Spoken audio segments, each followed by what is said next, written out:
Welcome to the Grid Mod Pod, brought to you by AEIC. In this podcast, you'll hear from the utility industry's top operations leaders on how their companies are working to modernize and improve our ever-evolving power grid. Thanks for joining us. Welcome, Duncan. So happy that you are here today to jump on the Grid Mod Pod. I think this topic in itself is a journey on its own, and I think very relevant to really what the utility space is up to in regards to grid modernization. So before we jump into that, why don't we take a moment and introduce yourself to our listeners? Thanks for having me on. I think I've been a grid mod nerd for most of my career, so it's super near and dear. So I run a company called Highland Electric Fleets, and we're a transportation business, but there's an incredible amount of connective tissue with our electric utilities and with our grid more broadly. The reality is electric vehicles are in demand. The communities want these vehicles. They want their school buses and their garbage trucks cleaned up. There's a tremendous amount of benefits to local communities from an air quality standpoint, but they're expensive and they're complicated to integrate, deploy, and keep running smoothly. And so at Highland, we bring all the capital and all the services needed, and then we partner with communities to roll out fleets and support those fleets for 10, 15, 20 years. And so the connective tissue with how these vehicles get charged every night, during the day, on an ongoing basis for decades, we're at the heart of that environment. And so we're really a business at the intersection of electrified transportation and energy services. I literally was going to say, I feel, just for our listeners, I always like to ground us in some of the basics. And I was going to say, I feel that electrification of our bus fleet and really those that move people around is the intersection of electrification, infrastructure, and resilience. So you kind of stole the words right out of my mouth. And the reason, I have quite a bit of passion on this idea because I think something that we do as humans is we take little nuggets of information and try to transform this huge base performance reality without understanding that. So at the grid modernization, a lot of things that is happening is the utilities themselves, just from a utility perspective, has not always had the need or really the requirement for full situational awareness all the way to the edge of the grid, which is ultimately where we serve our customers. Just how the phenomena was created, the physics of electricity, we really could do some basic calculations to continue to serve our customers without that visibility. The original podcast series was all things DER. So electrified bus fleets is like the mobile DER. So it's like another layer of complexity, but it is here, it's available.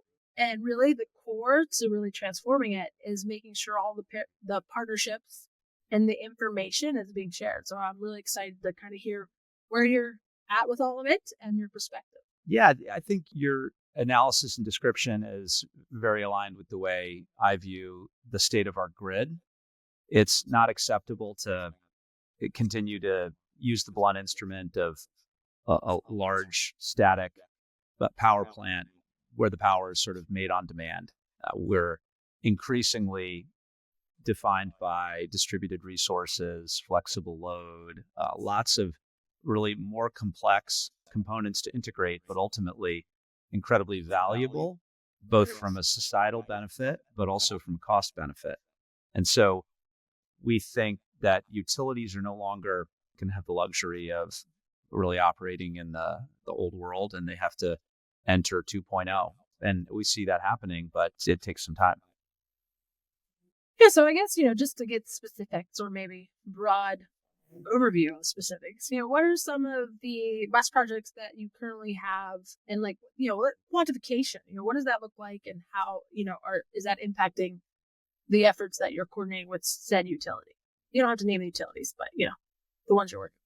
And no problem. We have a little over 500 electric school buses on the road running today across many states, but we're implementing another 1,000 in the next 12 months. So the business is growing quickly. If you think about the average project, might be 15 or 20 buses, and that represents a couple megawatts of utility service. We might have 2 megawatt interconnection with the utility. We're not going to be drawing that much power all the time. We may only need that much power occasionally, overnight, off peak. But I think the important piece is we need that amount of power to keep the fleet running smoothly on the coldest days of the year, because you got to do some midday charging, and the infrastructure has to support reliable transportation. What's incredible about that is the utilities generally assume the worst, which is that you'll draw that full 2 megawatts in the summer at 3:00 in the afternoon when the grid is congested and really the system needs all the power it can get. When you think about fleet electrification, there's typically a good amount of fungibility in terms of when you draw that power, how much, and for how long. And so I think one of the things that needs to be worked through, and we're working through this real time with schools and with utilities, and this is through New England, throughout the Mid-Atlantic, states like Pennsylvania and Maryland and Virginia, in places like Texas and in Florida. We're doing this everywhere. We're proposing we can draw power during off-peak times when there's an abundance of power, and we can promise not to draw power during peaks. And so as an industry, we're still in the first inning of that journey. We don't really have great programs yet that sort of integrate those practical operational components with the way the grid works. But we are hearing utilities that are eager to be on the journey with us. It's in their roadmap, and they want to develop these programs so that the value can flow to ratepayers in the form of lower costs. And we can have more reliable grids as we scale demand growth, right? We're not going to need less power 10 years from now. We're going to need more, not only from EVs, but from data centers and other things. So Liz, I think the first inning, but I'm encouraged by what we're seeing in our interactions with utilities. I guess I just want to take a moment because I think, when we think about the power grid and, it is fascinating. I've been in the industry for 20 years, and I remember the first CEO that I worked for was a manufacturing organization that sold high voltage equipment. And I remember saying the power industry goes up and down these cycles. And they were actually like 5-10 years cycles. If not, that was fast. Well, the attention that has been put on, especially from an information sharing across let's just, compartmentalize it across the states, it is rapid and fast. And, some of the basics, right, of educating and really bringing the stakeholders along is one of the most challenging parts of this journey. Because, you're living and breathing the technology, the capabilities, the scalability, the cost differentiation, right? You see it, but then to educate and connect others is a challenge. And so I thought, when we talk power, that is the rate, right, of which energy is transferred or used. And then energy is the total amount over a period of time. And I think a lot of just, you're having those general conversations with your stakeholders to then be able to say things such as the charger delivers power at a rate, or the bus battery has a capacity of, that language in itself becomes, it's challenging if you've never heard it before. And so when you guys are coming to the table, interacting with planning groups within utilities, having accessibility, not only for yourselves to be able to plan your systems accordingly, but then for the utility to be able to determine the availability or capacity of their own grid in itself has been a journey. And I guess I'm just going to put a pitch. There's something happening in our industry, integrated system planning, which means you're studying the system holistically, no longer just for these basic customer loads. And I love to attach now integrated system planning and operations, and electric vehicles, bus fleets are an example of how we need that operational perspective in the room with the planners so that we can start creating these really dynamic, unique solutions to this ever-growing demand problem. And one of my goals in life is to really bring those two groups together so that it's planning and the operation feasibility with those customer stakeholders that want to engage and, create that solution together. So I just like to think that, like planning is more in like the power, right? And then like energy is like how much and they bring in the time perspective. And it's like two entities that need to learn how to communicate effectively as well as all these others. So, and I think you're hitting on a few good points. One is we need a common vernacular so people understand what we're talking about. That's essential. And I view our role as contributing more on the operational side. We're at the end of the line, so to speak. We have these very energy dense batteries that spend 4 hours a day driving kids around or hauling garbage. And they are sitting idle the vast majority of the day. And they sit entirely idle during entire seasons. So the integration, the operational integration of those resources, the utility should think of them as available grid resources under the right framework, requires the conversation. And it also requires a financial model. Someone's got to map, here's what we're spending to upgrade this distribution system because it's at capacity. Oh, we're going to spend $50 million to upgrade this distribution system. If you could solve it in another way for $5 million and buy 10 years of grid reliability, well, ratepayers want that, but you got to have the conversations a little bit deeper. So I think we're sort of standing by with our hand up, ready to sit at the table and have that dialogue with planners at the utility, at all utilities. And we're having it in some places. We have a few projects that are really exciting. One is a pretty big DOE-funded project called GRIP that we were awarded.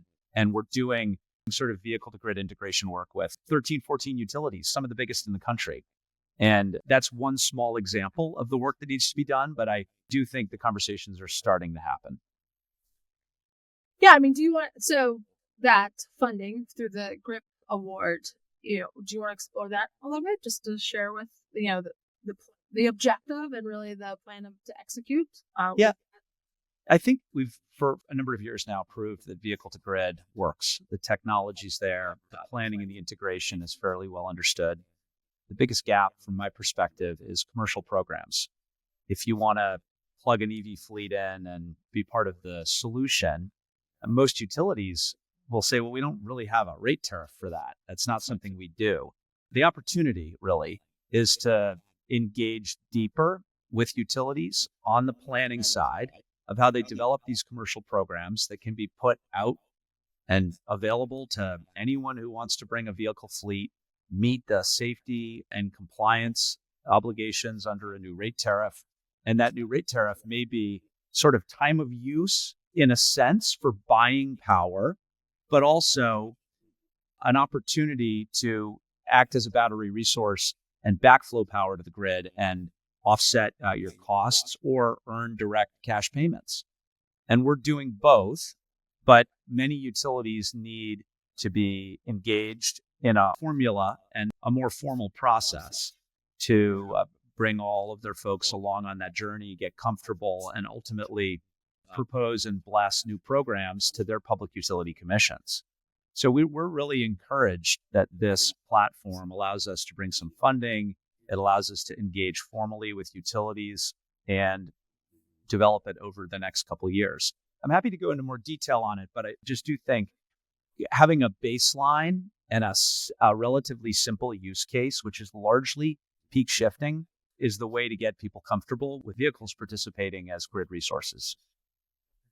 Yeah, I'll share my journey. 2 stories, and then you can complement it. Please. So I find, a lot of what we talk about on the Grid Modernization podcast, and then really what we're doing at the AEIC Center for Operational Excellence, it's a mouthful, is like really stewarding and creating the cohorts of conversations with utilities around the various components of integrated system planning and operations, and then getting into the weeds around the data strategy framework that will unlock and enable utilities to be more present, available, and can easily do those cost benefit analyses and come up with those crafty non-wire solutions through customer programs. And that's where, vehicle to grid, this electrification of fleets really comes into play. And so when you think about like a hierarchy, Maslow's hierarchy, you have your stability and safety and security of that 24/7 running the operational grid, creating the data sets and the information that can share amongst just that is core to being able to elevate yourself to a space to unlock and capitalize, as well as improve all of the boxes, check all the boxes that a utility is required to do by leaning into the technology that, thankfully, a parallel universe has been driving the capabilities, the integration, the understanding of the communication, the controls outside utility walls as they focus on that baseline. I think there's a beautiful place of like synergy. And so where, for instance, for me is like this idea around communities resiliency. And I actually had someone from WRI that spoke about vehicle to X in Hawaii, which was like, I think probably 4 or 5, maybe 6 years ago. Wow. We actually fundamentally have schools that have built the infrastructure to plug in the buses and that they become, energy asset, a storage asset, a battery energy storage, or however you want to say, during predicaments such as storms that neighborhoods lose their power. So that triggered that story. And I ultimately started as the grid modernization director of the utility I worked in, is like, how can we look at our neighborhoods with these centralized buildings and create this novel solution with non-wire solutions? And a key component would be the mobile storage in these community centers that plug in, plug out, just as you're saying. And that created traction, I'll just say, for my journey. There's been many utilities actively looking and sharing that non-wire solution. But what we're all finding, and I think we're at a tipping point now, and it's really exciting, is the data and the communication infrastructure that is needed, not only on the utility side to make it, to pencil it out and to say we're ready to go, as well as the third-party developer to like interconnect. Like those two, I think, are rapidly merging. You're probably seeing that, especially with the award that you were given and, interacting with the utilities. So all that to say is that this system, and I think we also like to just assume it's a bus, right? There's a lot more to it, right, Duncan? Of like, maybe we can break that down. Like, you're not only buying the bus, you also have to have some other components that maybe we can give to the listeners. Yeah. But that becomes a hub to your community to really increase the reliability of that system, aka distribution grid, within a much larger system. So it's not this idea of you have to do all of this. It's a tool in the toolbox to this much bigger problem that we're trying to solve. Yeah, Liz, you hit on a ton of great points. Absolutely love the perspective and the angle that you're coming at it from. I think the data and the communication protocols that you mentioned are core and they're at the center. So having a standard for comms is key. There's been... Let's make one. You ready? Yeah. Let's put it together. Let's make one right now, and then we'll tell everyone on this podcast exactly what it's going to be. I think maybe a good analogy would be to go back to what to me is sort of the first ever example of a standard around this, which is demand response. Demand response is now sort of table stakes, right? For utilities. Maybe they don't all have a program, but they view it as a very acceptable, crystal clear way to create a non-wires solution that solves a problem and is sort of a win-win for everyone. But the idea of using flexible load only gets you so far. And it's a function of the way our economy works, the way we send children to schools, the way we want to have comforts in our own homes. If you want air conditioning because it's hot, you don't want it in 4 hours. You actually just want it right now. So I think maybe drawing and teasing out what we did well as an industry with demand response is actually a great place to start. To get deeper into your construct around how do we create resilient communities, there's charging stations going in everywhere, all over the country. We're modernizing our grid and we're setting it up for electrified fleets. Part of that is so that passenger cars can charge up in a similar format to filling a tank of gas, making it easy with a modern fueling network for electric vehicles. Part of it is stuff like what we do, which is set up massive electrified depots. We bring in new service when we do that. So think about the average city. They might have a dirt or a paved lot where they park vehicles. Historically, they have not needed much equipment or infrastructure at all. They just need relatively cheap land that's zoned industrial and relatively central. Well, now you need to completely redesign and rebuild that site. So you got to work with the utility, bring in a bunch of power. You got to run conduit underground. You need to install power cabinets and a new transformer. And then you need to select chargers. They have to be networked. They got to be smart chargers. And you have to set up services to keep them running smoothly. So there's a bunch of downstream decisions, technology decisions, interoperability of equipment, and then ultimately services to keep it running smoothly. We're building that network based on our own diligence and our own best understanding of the equipment and the design that's needed. But we don't really have a common standard for communications and data and sharing of that with the utility yet. Every utility is a little bit different. And like thinking about like progress or making gains, like knowing that that is like a base decision that kind of needs to be understood, designed, engineered some, so you can have a cost estimate to really have a go, no-go for the full project fleet. Yeah, that's exactly right. That's right. And then there's a cost component that's not trivial. If you bring a lot of power into a site, it could be a couple $1 million of upgrades to get that site up and running. And you can run that site for 30 years. So you can amortize that cost over a long period of time.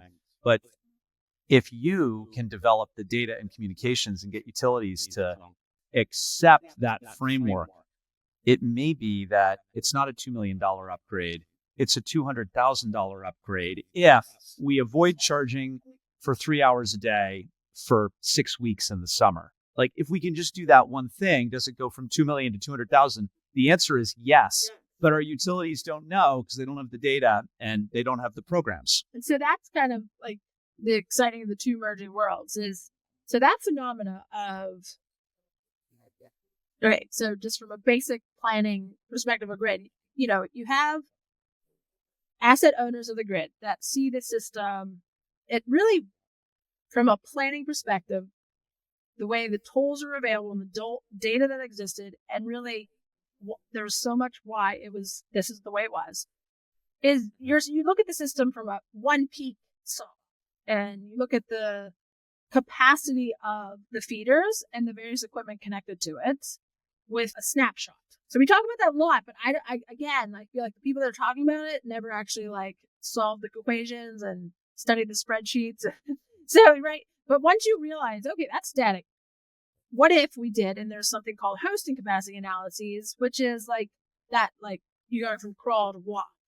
And hosting capacity analyses could have a whole breadth of maturity as well. You know, input in, input out. It makes a difference what you're feeding it.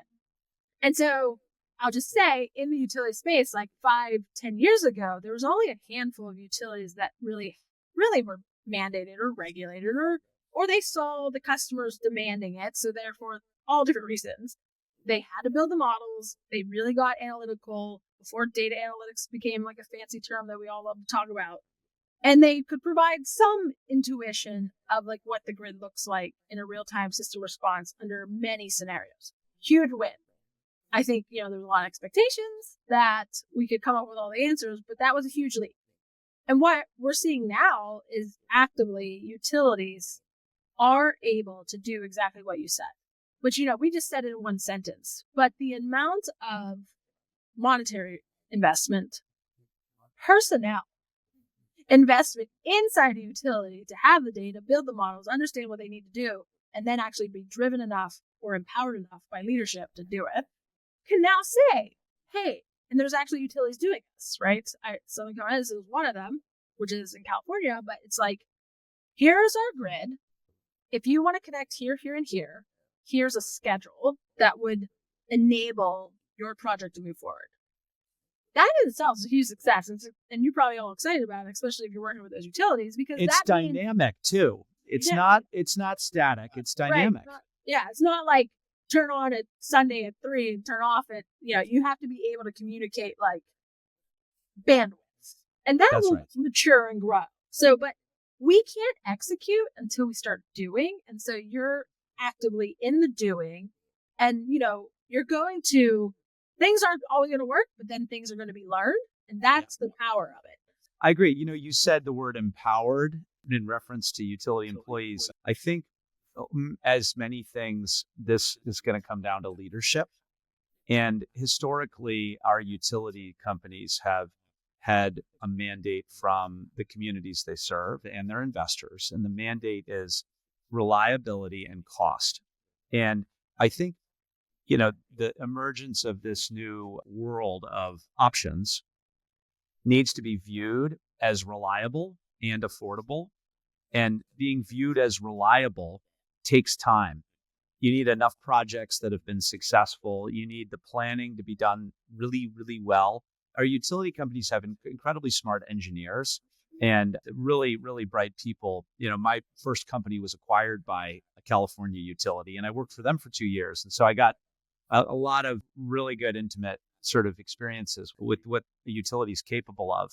But they have to be empowered to take some risk, not on safety, right? We don't necessarily advise that anyone takes risks that compromise the safety. So the equipment has to be UL certified. It has to be blessed. It has to be commissioned.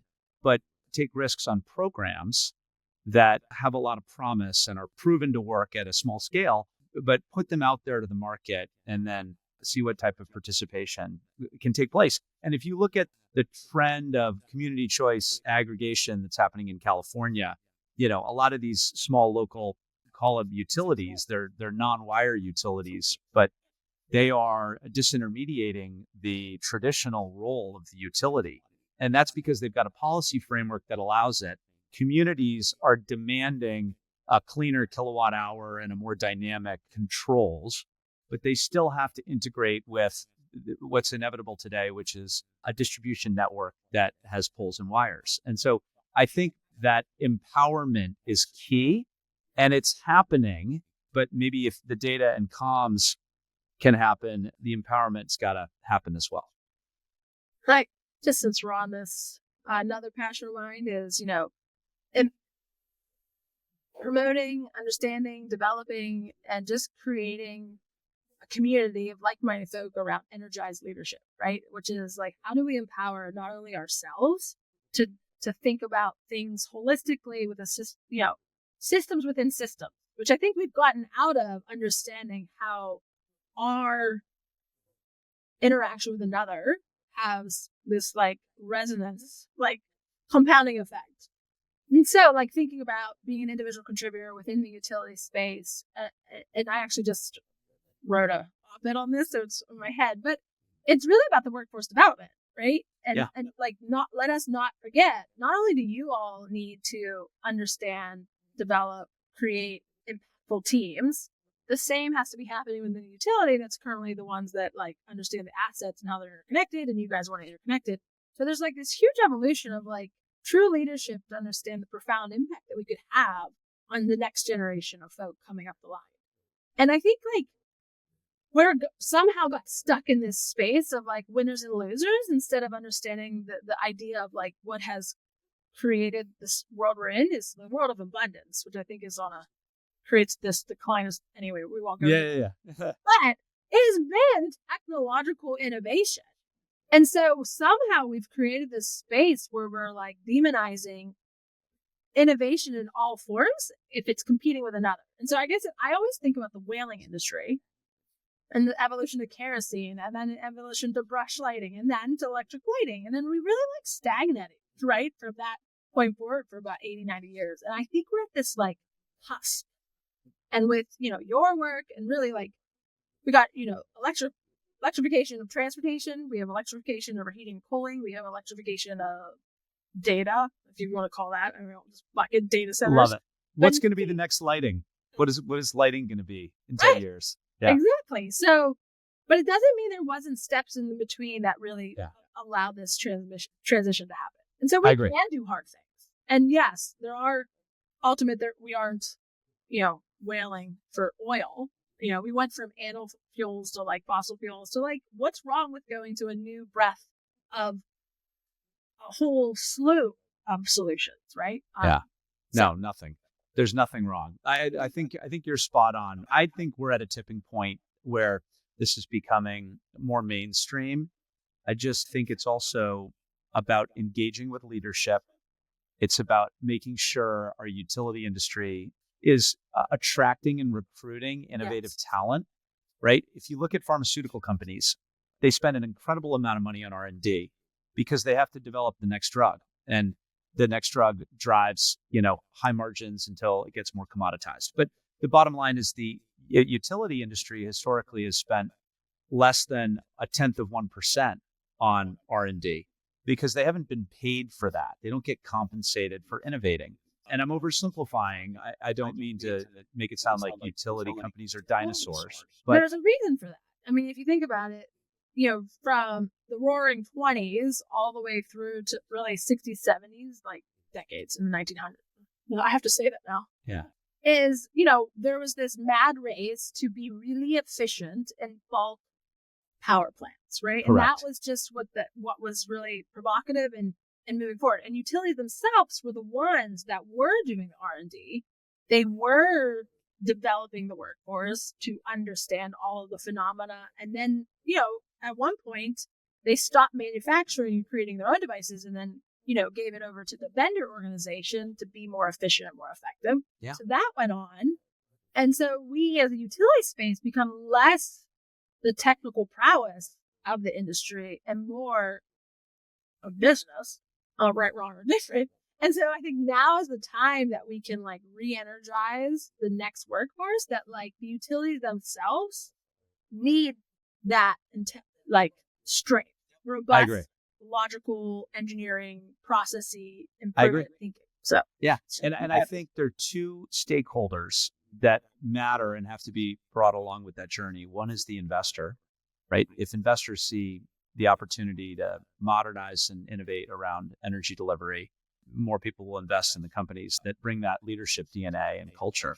And the second is the public utility commissions. If they're doing their work, and there's many good utility commissions out there, but if they're doing their work and they're looking around these corners, they'll start being very savvy at how they look at approving a rate case effectively.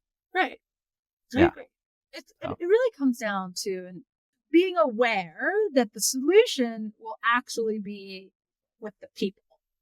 That's right. If the people fundamentally understand the existing processes, which is difficult, like you need to lean in a bit.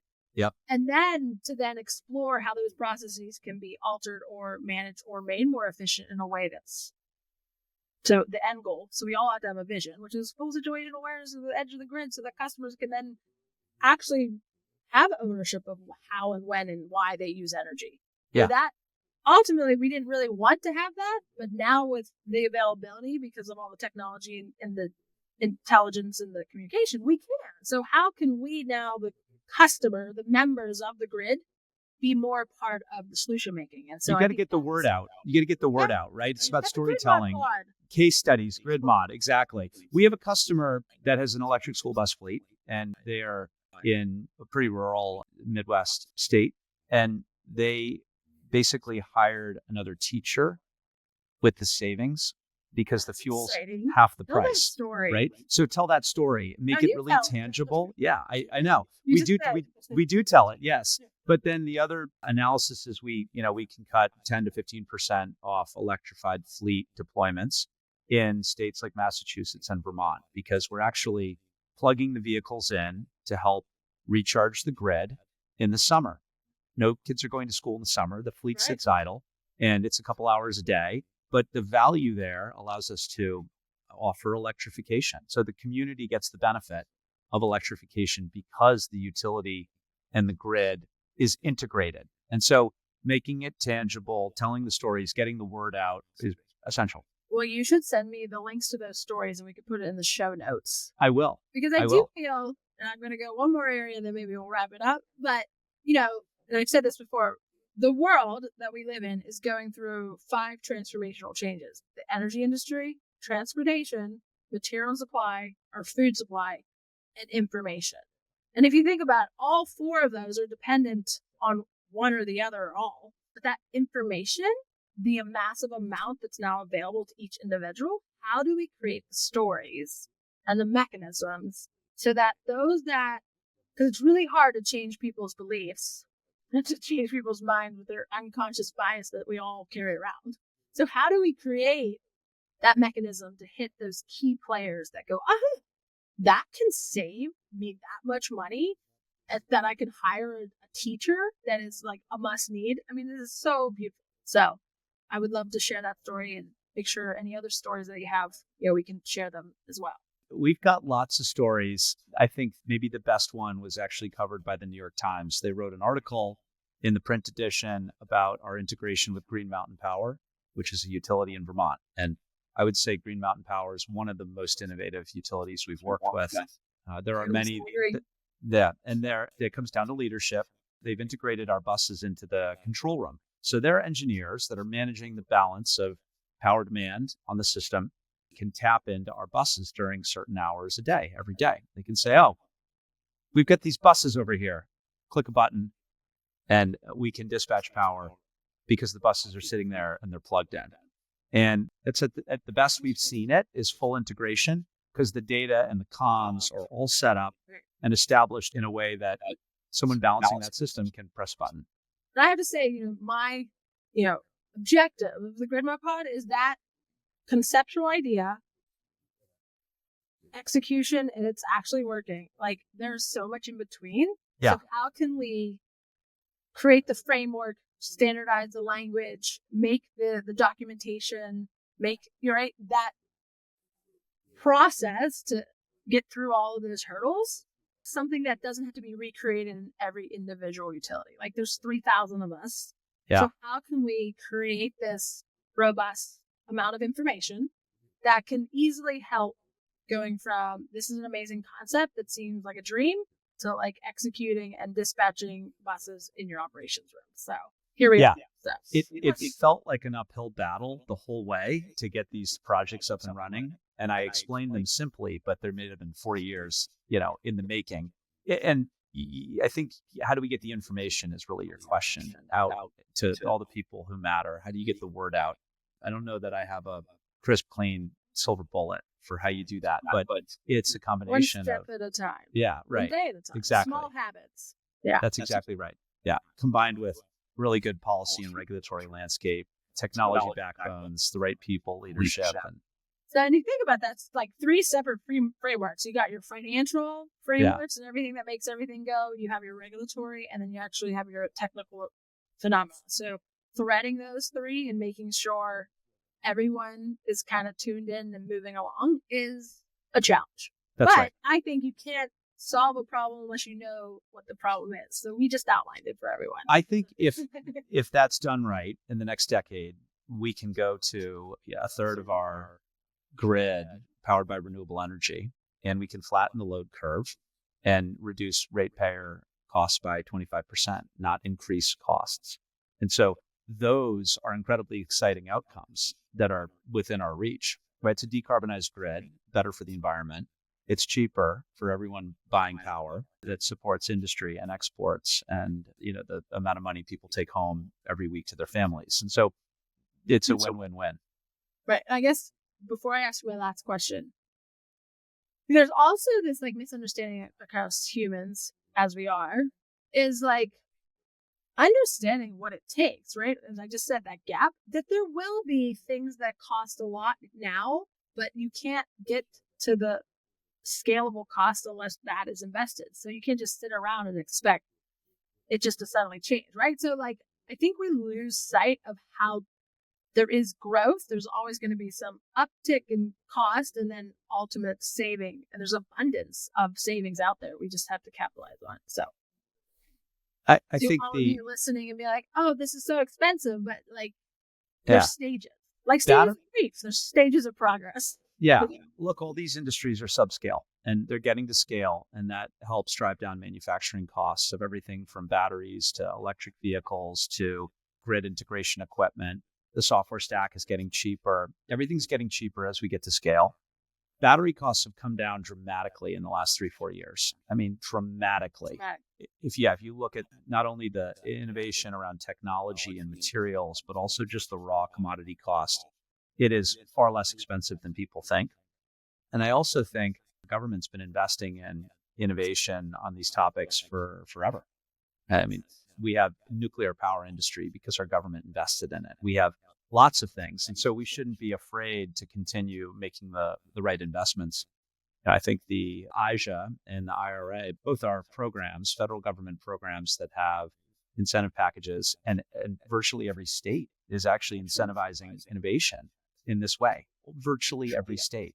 And it's about integrating all those components, getting the suppliers to scale, and that's all happening. I don't worry about that. It's happening right now. I agree.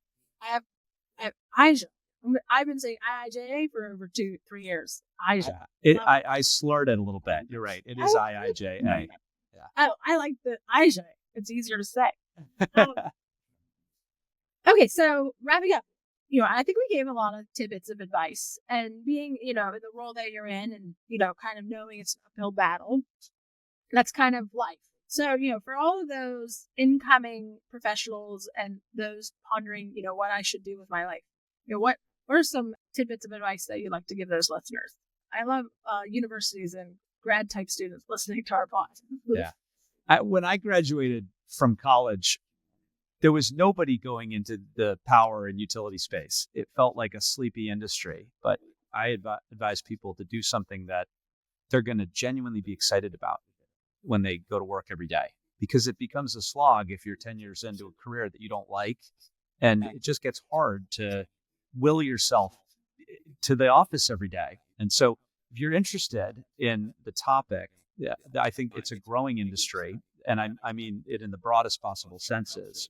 The decarbonizing and distributing our energy ecosystem. There's a tremendous number of pockets, but more broadly, find something you're at least pretty interested in. And then if what you're interested in has a market that's growing, that is a huge help, because as you develop expertise in your career, it's going to be in demand versus a market that's shrinking. It just becomes harder and harder to create upward mobility. It's good advice. It's one of the largest rapidly growing industries. It's a little easier now than it was. I remember getting my 4-year degree. The professor was retiring in a year, and he could get barely any students to sign up for power. And now we have this mix of power. Yeah, I know. So we have a nuclear power industry where most of the people who run those fleets are in their 70s, because we haven't curated the next round. Although with the explosion of data center demand from AI and from Bitcoin and all these sort of growing industries, I'm convinced we're going to need to revitalize our nuclear industry, which I think is, which would be great. Well, thank you very much, Duncan. This was an awesome conversation, and be sure to share those stories so I can link them to the show notes. And to everyone else, thanks for tuning in, and look forward to sharing all of the innovative, empowering leaders that are out there driving this transformation that we all know we need. Liz, thanks a lot. I appreciate it. That's a wrap for this week's episode of the GridMod Pod. Thanks for tuning in. We hope today's conversation got you thinking about new and creative ways to improve our power grid. Be sure to subscribe to our YouTube channel to be the first to hear new episodes. This podcast is brought to you by AEIC, the place where operations leaders come together to share knowledge and provide guidance to the electric utility industry. We'll be back with a new episode soon. Until then, keep powering on.